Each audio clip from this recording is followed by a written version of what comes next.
Good morning, everyone. First of all, allow me to thank Yvonne for inviting me to be here today with you. Let me beginning, honorable delegates, distinguished guests, and fellow advocates of progress.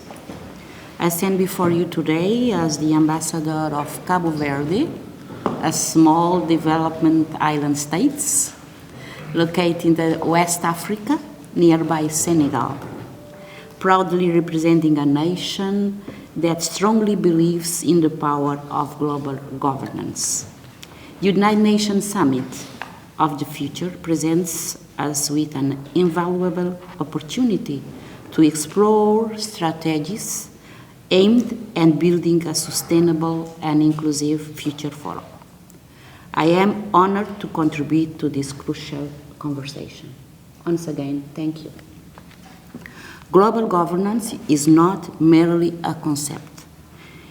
It is the very essence of our collective aspiration for the better world. It is the cornerstone upon which we can foster cooperation, find innovative solutions, and ensure equitable progress across borders. For nations like Cabo Verde, as I mentioned before, located on the west coast of Africa, the need for effective global governance has never been more vital. In an interconnected world, challenges such as climate change, poverty, inequality, and global health crisis transcend national boundaries. It is therefore incumbent upon us as responsible global citizens to foster collaboration, share expertise, and collectively address these pressing issues.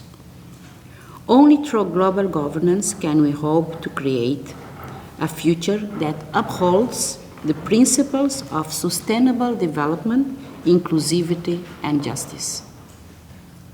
Cabo Verde, despite its size, we are small, 10 small islands, and without no resources, as we know, maybe we have, but we don't know if we have resources like the other countries in Africa, has always been committed to playing an active role in strengthening global governance mechanisms.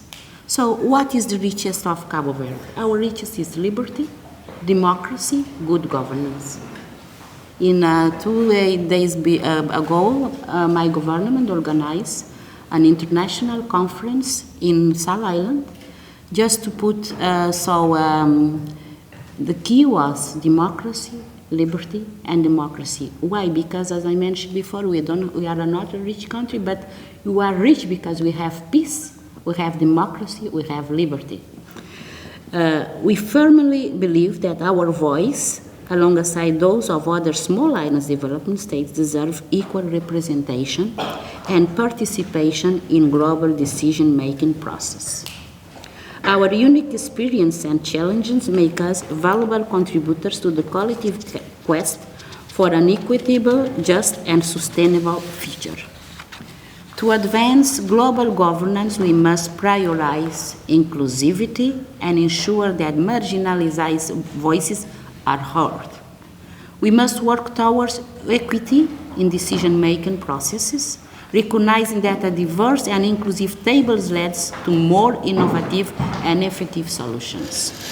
Furthermore, we must strengthen international institutions, such as United Nations, ensuring their relevance and adaptability to address emerging global challenges. Cabo Verde pledged to continue supporting the UN's effort in this regard, advocating for reforms that we are discussing a long time ago, that amplify the voice and concerns of the Global South. The Global South must be heard. Global governance also necessitates collaborative solutions to combat climate change. Climate change is a reality, so we need to work to combat climate change. And country like Cabo Verde that doesn't work to have, we didn't provoke climate change, the climate, all climate change that we have now is provoked by the industrialized country, not country like Cabo Verde. For nations like Cabo Verde, which face the imminent threat of rising sea levels and extreme weather events, the urgency to act has never been greater. Together, we must enhance international cooperation, fulfill our commitment to environmental sustainability, and support socioeconomic development strategies that promote resilience in vulnerable communities. Lastly, effective global governance calls for an unwavering commitment to human rights, gender equality, and sustainable development. About gender equality, I would like to also mention I'm chairing a WTO with the ambassador of UK and the ambassador of El Salvador. We are part of a group that are working on trade and gender, because trade and gender, it's an urgency, so we are working on that.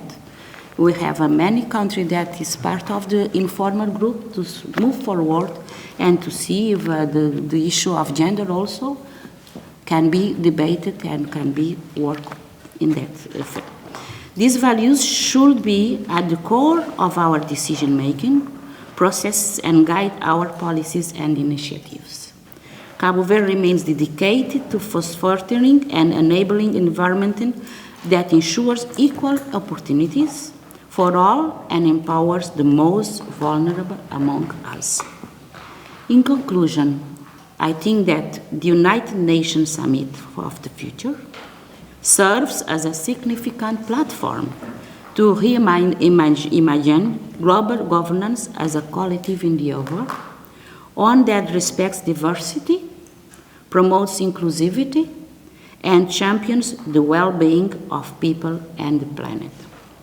Cabo Verde, as an active participant in this dialogue, stands ready to strengthen global partnership, share our experience, and contribute to realization of a sustainable and inclusive future for all.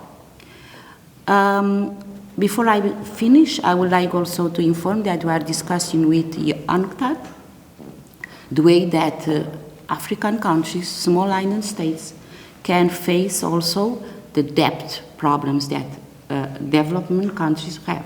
So we need to find a way to not to have, how to say, money that is very expensive, but to have the loans that we can afford for it.